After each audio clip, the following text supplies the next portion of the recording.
ቲቪ በሁሉም የሶሻል ሚዲያ አማራጮች የድንቅ የተአምራትና የፈውስ ጸጋን ይካፈሉ። ድንቅና ተአምራትን ያዩ። ራፕቸር ቲቪ ፒስ ወርልድዋይድ። እሷም በልቧ ታለቅስ ነበር አምርራ። እሺ በእግዚአብሔር ፊት ጸልይ። አምርረህ ያለቀስከው ለቅሶን በእግዚአብሔር ፊት ስትመጣ ይካስላል። አሜን። ምን ይላል? ይካስላል። ይኸው እዚህ ጋር ምግብ እንኳን እንዳትበላ የከለከለ ስፒሪት ነበር። ከልክሏታል። ለምን? የፈለገችውን አላገኘችም። ብዙ ሰዎች የፈለገውን ይጸልይና ሳይወስደው ደግሞ ይተዋል። ሲጸልይ እንኳን ሊወስድ ነው የሚጸልየው፣ ግን ሳይወስድ ይጨርሳል። ለዛ እግዚአብሔር ደግሞ ዝም ይላል። አልጨረስክም ነበር፣ አልወሰድክም እኮ እንደገና ግባ። ሳትወስድ ለምን ትወጣለህ? እኔ ባይዘው አንድ ነገር እግዚአብሔር ስጠኝ ያልኩት ነገር 40 ቀን ጾም ነው 10 ቀን የሚሆን ከገባው ካልወሰድኩ አልወጣም። እዛው ቁጭ ብዬ እዛው ጠብቃለሁ። ሻይ ቤት ሆኜ አይደለም የሚጠብቀው፣ ካፌ ሄጄ ዞሬ አይደለም ማገኘው እዛ በጸለኩት ቦታ ሆኜ ነው ማገኘው። የት ነው? እዛው የጸለክበት ቦታ እዛው በቅድስት ቅዱሳን የተባለበት ቦታ። አንተ ከአደባባይ ወደ ቅዱሳን ውስጥ አትገባ። አሜን አትልም? ዛሬ የሚያስገባ ቅባት እንጣ፣ ወደ ክብር የሚያስገባ ቅባት እንጣ። እሺ 10 ላይ እሺ ጽኑ ለቅሶም አለቀሰች። እሷም የሰራዊት ጌታ አቤቱ የሰራዊት ጌታ ሆይ የባሪያህን መዋረድን ተመልክተሃልና ብታስበኝ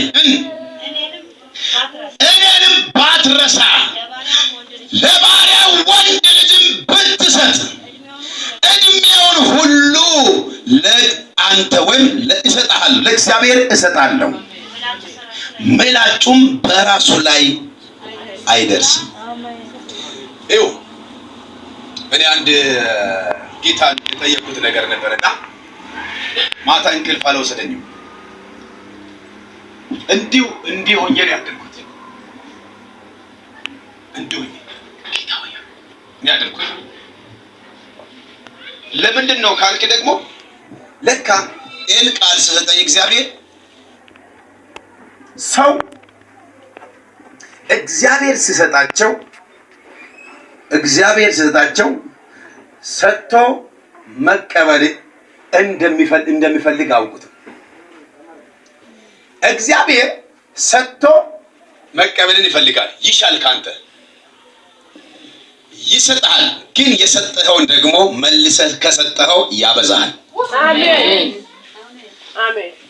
እቺ ሴት ላንተ ብላ መጀመሪያ ለቅሶ ምዕራፍ 1 እስከ 10 ላይ ያለው ለቅሶ ዝም ብሎ ለቅሶ ነው። አሰጠኝም፣ እኔን ረስተኛል፣ ክደኸኛል፣ ትተኸኛል ማለቷ 10 ላይ መጣችና ቁጥር 10 ላይ ከመጣች በኋላ ከ11 ጀምሮ እንዲህ ብሎ ተናገረች። ከሰጠኸኝ ላንተው መልሼ እሰጠዋለሁ አለ። እግዚአብሔር ወዳው ኢሚዲየትሊ ይሄን ድምፅ ነው የሰማው። ወዳው ይሄን ሰማና ቁጥር 17 ላይ ቁጥር 16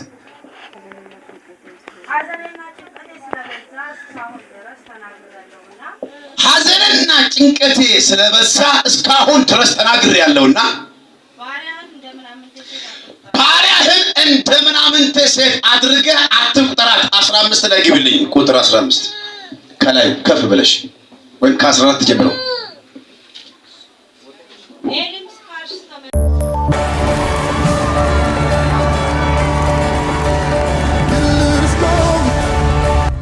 ራፕቸር ቲቪ በሁሉም የሶሻል ሚዲያ አማራጮች የድንቅ የተአምራትና የፈውስ ጸጋን ይካፈሉ። ድንቅና ተአምራትን ያዩ። ራፕቸር ቲቪ